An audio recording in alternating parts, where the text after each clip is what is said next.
Hey guys, Age here. And oh wait, where are my glasses? Everyone is working super hard. We Thought I should be got too. everything. Yes, I can see now. Alright, so it's 3.3, I think. Genshin Impact 3.3. I gotta say, I'm not really stoked for the storyline because I know it's an interlude and it's really not gonna push the story forward much. It's gonna probably be a small side story or something like that. I wonder when I'll be as tall as. Um, uh, but I am slightly more excited for the card game. I was a big Yu-Gi-Oh fan back then in high school. You know, if you know the terminology, I had a beatdown deck where you fill your deck with just a lot of easy to summon, uh, lots of attack monsters. Like he would have like 2,000 attack but zero defense, and then you use your magic and your trap cards to keep your monsters on the field and keep as many cards off the field as possible on the other side, Traveling to and other just keep worlds is all that attacking. anyone seems to be writing.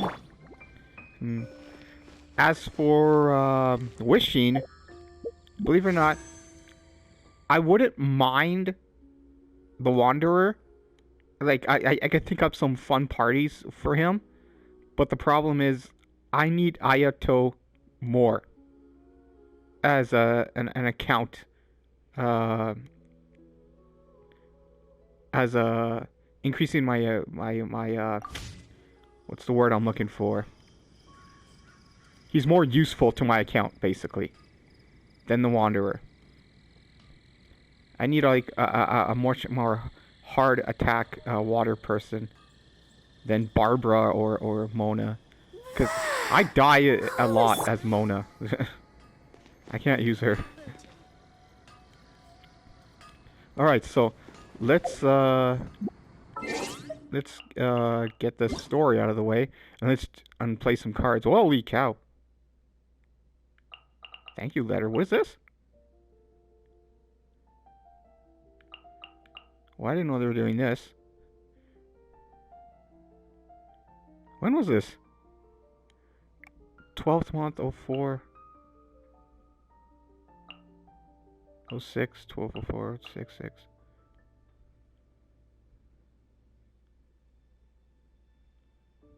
Oh, Grand Awards. Well, yeah, you're welcome.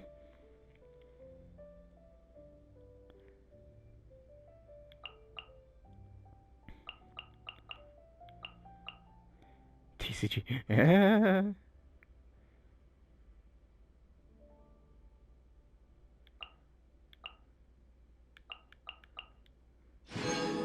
Ooh, wow. That's nice. Very nice.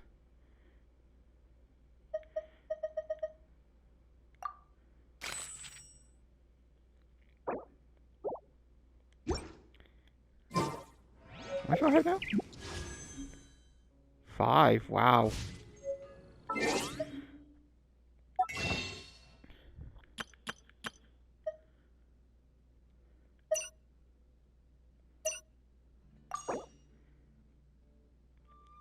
Nice.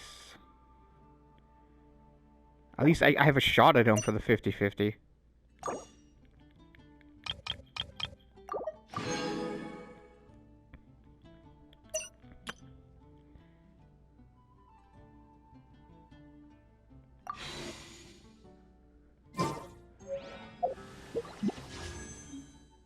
$17 plus 30, 40.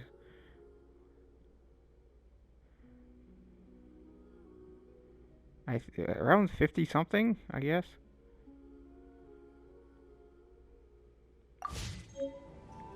All right.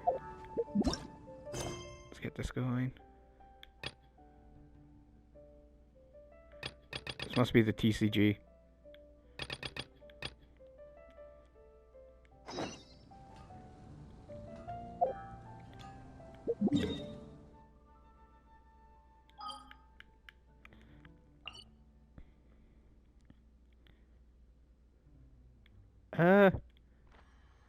Oh, thank God I got that teleport.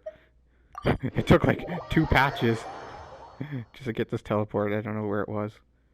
I really don't like Sumeru. One the city. It's two on top of each other. I can't tell where everything is or the teleports. Oop. Oh, it triggered. Come on, serious suggestions, please. I'm not trying to write a thriller here. It's supposed to be an essay, you understand? An essay. That means facts and logic. Well, if it's facts and logic you're after, you shot yourself in the foot with your choice of research topic, didn't you? The Tatara Suna mystery. When so much remains unexplained, there's little to be objective about. Unless, of course, you restrict yourself to textual criticism. Yeah, well, this is my teacher's area of research. I can't change that. But it's fascinating enough without having to sensationalize it, don't you think? The strange location, the missing details, a mysterious person. I want to write my essay on something interesting, and I'm interested in getting to the bottom of all this. That's the only reason I came to you. Yes, you came to me, so all the more reason to take my advice. The fact is, it's the dramatization that will make people want to read it. There's no getting around that. Okay, but... Did one of them just mention Tatara Suna? But that's all the way in Inazuma! Is it just Paimon, or is it kinda unusual for someone in Sumeru to want to write a paper about that? Everyone here's just going about their business. Maybe it really is just Paimon. Guess people here are free to research pretty much anything. Great! Let's go find out what this Tatara Suna mystery is all about.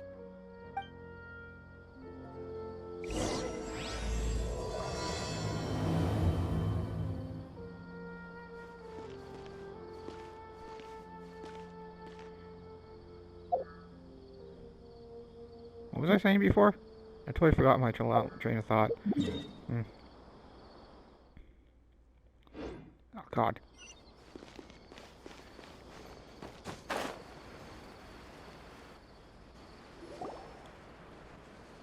All right, I guess I'll go with my textual criticism and your editorial direction for the first draft. I have a feeling that the missing Kabuki Mono will end up being the main focus of this paper. If only we knew where to find that traveler. From what they say about her, this seems like the kind of thing she'd know about.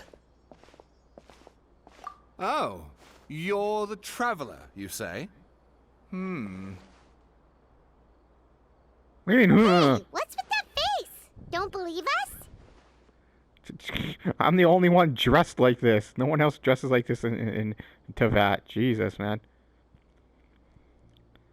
No, of course I believe you. Actually, I first heard about your great exploits when I was still in Inazuma. This is my first time coming face to face with you and your mysterious silver-haired companion.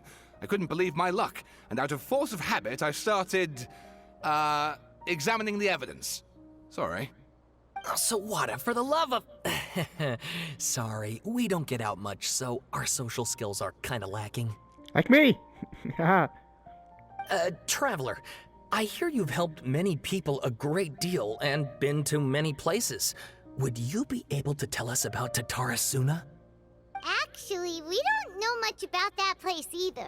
In fact, we only came over here because we heard you talking about it and wanted to learn more. I see.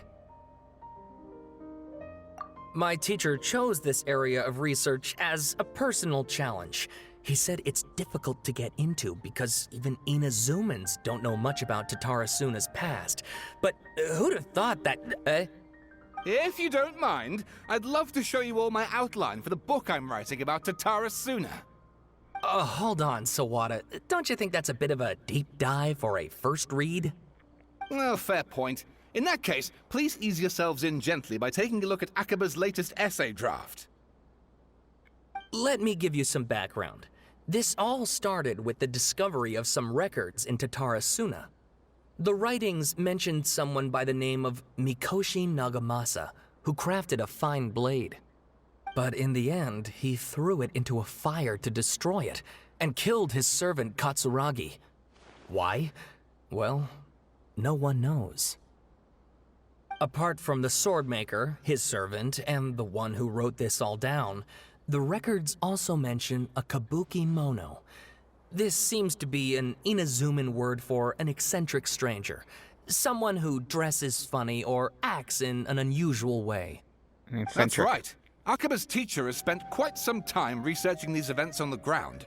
This kabuki mono lived in Tatarasuna for a while before disappearing without a trace. And shortly afterwards, as Akaba mentioned, things got pretty ugly. So first this strange person goes missing, then a murder happens? Seems kind of fishy to Paimon. Yes, my thoughts exactly. So I helped out too. I asked everyone I could think of if they knew anything about what happened back then. And wow! Did I get lucky! Stop shouting! This part's important. I just wanted to make it stand out. It just so happens that a friend of mine works at the government records office. He looked into it for me, and I can now confirm that all the aforementioned individuals did, in fact, live in Inazuma over 400 years ago. Even back then, Tatarasuna was already at the center of Inazuma's smelting industry. The man in charge was a government official named Niwa. Curiously enough, it seems like he went missing too.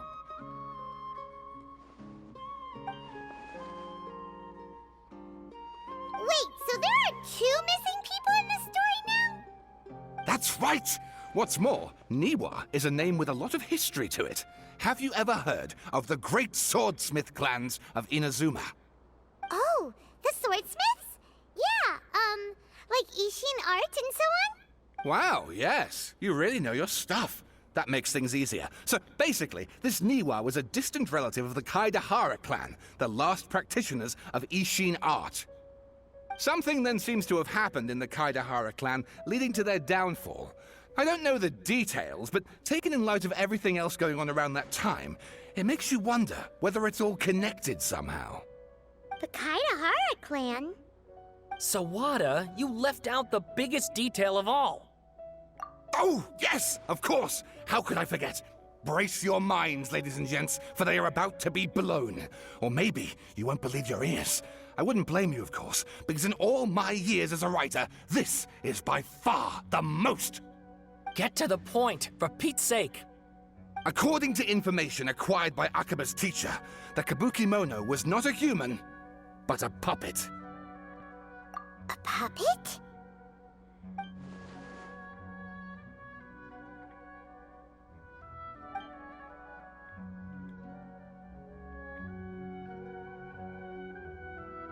Aha!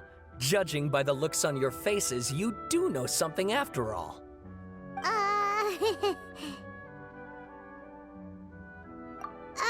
No! Paimon just meant, how creepy. The way you described it makes it sound like a ghost story. I agree, it does. But considering that non-human races in Inazuma are by no means uncommon, spooky events are to be expected. And that's exactly what my book is about. Please, take a look.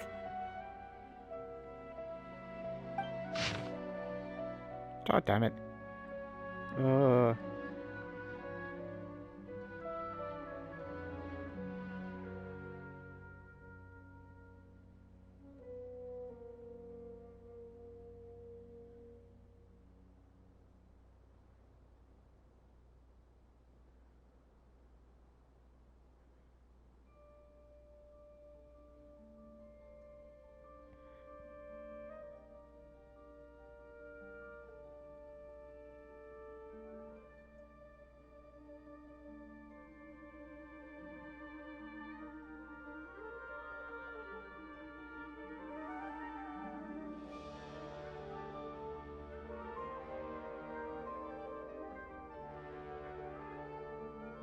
I'm sorry, but I'm a slow reader.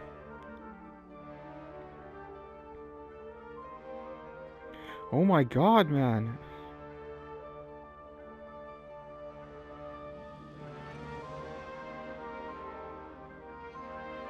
You guys can read it. I gave up. I gave up.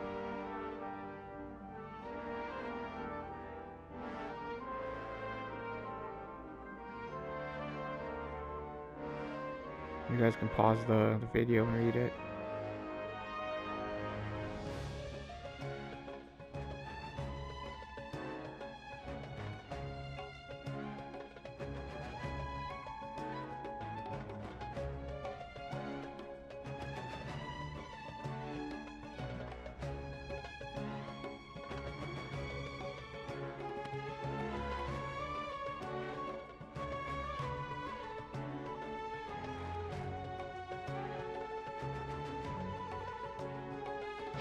And please read my essay draft as well.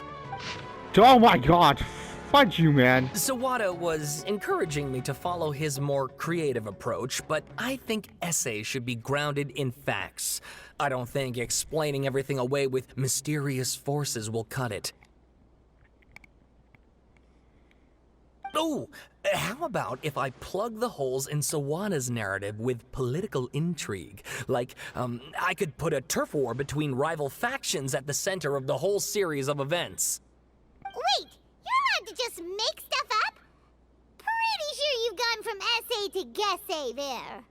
Akaba, look. Your teacher has researched this extensively. I've reached out to everyone I could think of. Whatever information we have now is all that there is to know. This is as much detail as you're ever going to get. Besides, if there really was a political power struggle going on at anything like the level you seem to be suggesting, what hope would we ever have of finding out the truth? Good point. Okay, back to the drawing board, I guess. Give me some time. I need to find a new angle on this. We have some other stuff to do, so we'll have to say goodbye for now. Good luck with your essay. All right, thank you. If you find out any more info about all this, please do let me know. Thanks so much.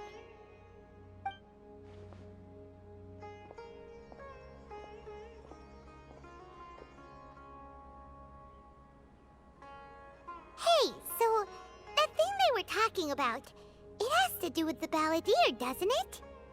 Okay, then even if we did know something about it, we probably couldn't share it with them, huh? After all, we kicked his butt and got him locked up. Information about people like that is usually super confidential, isn't it? If you ask Paimon, Akaba should just pick a different topic. There must be as many essay topics as there are trees in the forest. There's no point in...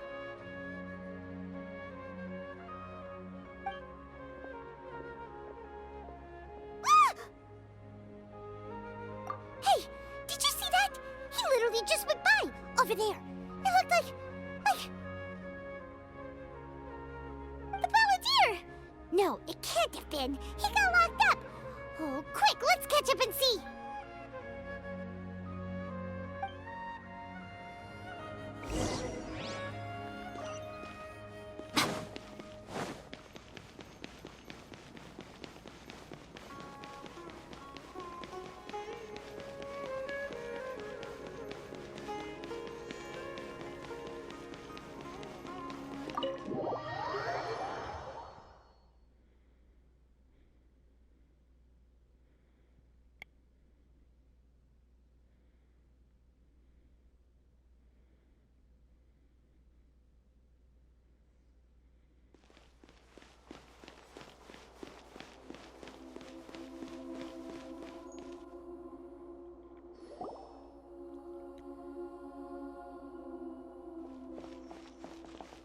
Traveler, Paimon, there you are. Nahida! Bad news. We just saw the balladeer strolling around in public. Did he escape or... Ah! It's him! Sure enough, you're here. Hey! What are you doing in the sanctuary of Surastana? Aren't you supposed to be locked up? I know you must have a lot of questions. Please, allow me to explain. It was my idea to set the balladeer free. We made a deal, and he's gonna do some investigation in Irminsul for me. A deal? Huh. You sure you trust this guy? What did you expect? Why do you think Sumeru would keep me around otherwise? Or maybe killing me is all you can think about. But if that's the case, why haven't you done it already? Don't flatter yourself. It was... Nahida said there's still some mysteries in you to figure out. Ah, so if it were up to you, you'd finish the job? Guess I had you all wrong. There I was thinking you were just getting cold feet. Well, that escalated quickly. Not a good start. Could I ask you all to please calm down? But Paimon's worried about you, Nahida. Don't let him trick you. It's not every day you see people questioning the God of Wisdom's judgment. Just when you think you've seen it all. Don't you dare try to drive a wedge between us! As long as the terms are reasonable, I don't think there's a problem in making a deal. Even with the Balladeer. Well, I for one have no reason to doubt you, considering you even struck a deal with the doctor. Yes, one in which I gained valuable information. You'll come to understand more about that in the fullness of time. The Balladeer's power was all but completely spent after your battle. He's no longer strong enough to be a strategic threat to us. That puts him in quite a precarious position. Plus, he's a former Harbinger with knowledge of many of the Fatui's sensitive secrets. Being stuck here in Sumeru could make him a sitting duck, depending on how the Fatui plan to respond. Wait a second. Former? You mean he's not a Harbinger anymore? I take no pleasure in saying this, but it seems as if the doctor had no intention of welcoming back a loser, so... Sometimes it's you using them, other times it's them using you. Most human relationships are this way. Certainly all the stable ones are. That's how it was between me and the Fatui, and also between each of the Harbingers.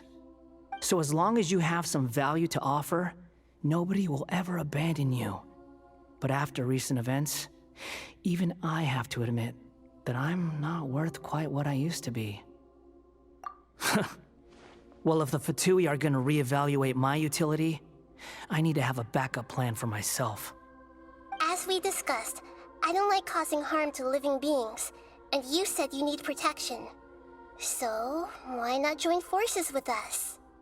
I think these two have made their objection to that idea fairly clear, don't you? And they're your friends, so I guess you'll be siding with them. Yeah, obviously! Nihira, don't listen to him! Then let's put that discussion to the side for now. We still have time. Today can be a trial run. Where we go from here will depend on how well we manage to cooperate today.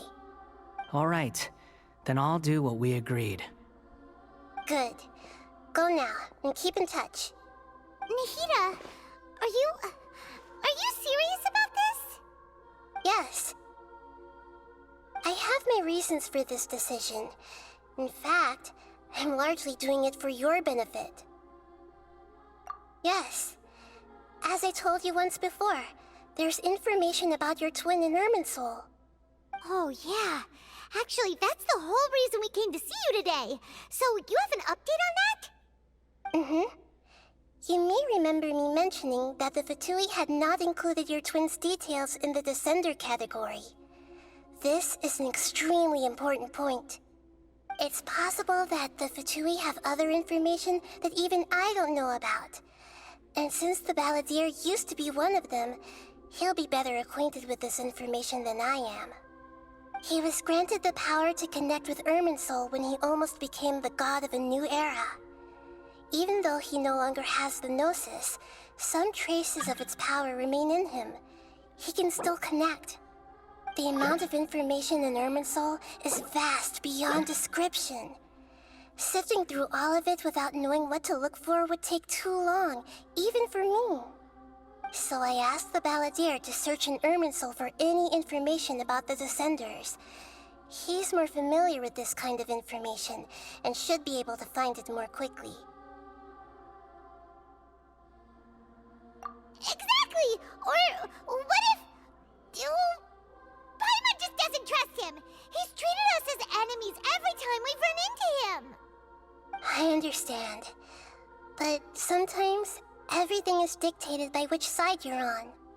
How things will go in the future depends on what information he brings back. And Traveler, I know what your heart desires most of all. Our minds have connected several times before. There is a corner of your heart reserved for an intense longing. A feeling of being all alone in the dark, searching for the one candle whose light still burns. As Sumeru's deity, it is my responsibility to be on guard against the Balladeer. But as someone who counts you as a friend, I want to do something for you. If this deal with the Balladeer can give you the answers you've been longing to find, then it's worth it. It's my pleasure, really. You're Sumeru's hero. You've more than earned it. Paimon's still worried about this idea. Is there anything we can do to help? I was going to contact you about that, but then you suddenly showed up on your own accord. Seems like we have a telepathic connection. In fact, I was going to ask you to supervise the Balladeer on my behalf while he carries out the task I assigned. Even though he only has a fraction of his full power left, that's still a fraction of a former Harbinger.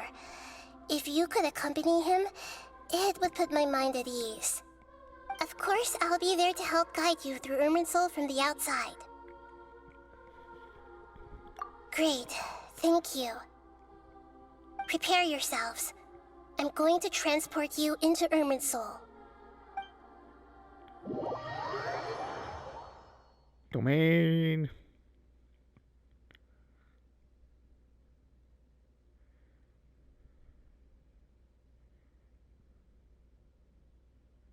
Wow, it looks pretty different here compared to last time. The colors are gentler. Guess that must be because Sumeru's at peace now.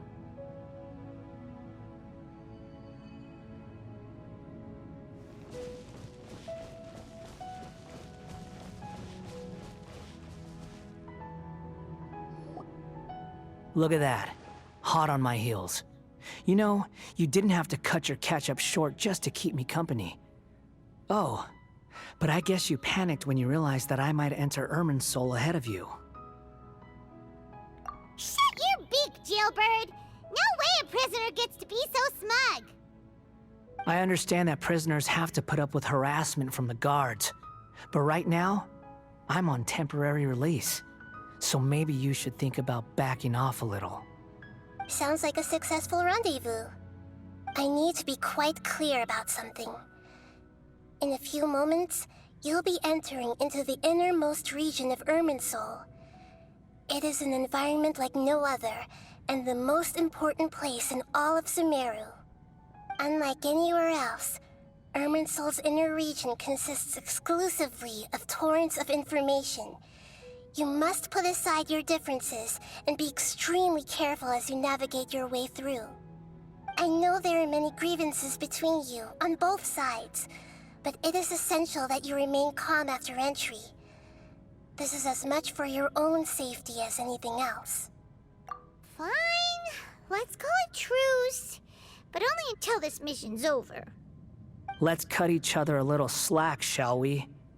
We are going to be traveling together after all. Per my agreement with Lesser Lord Kusanali, I'll be at the front. It's my job to lead the way and get rid of any obstacles in our path. All you have to do is keep your pretty eyes open and try not to fall behind. You sure are confident. Paimon will give you that. You make it sound like you're even more experienced at adventuring than us. If there are no further objections, I suggest we get going.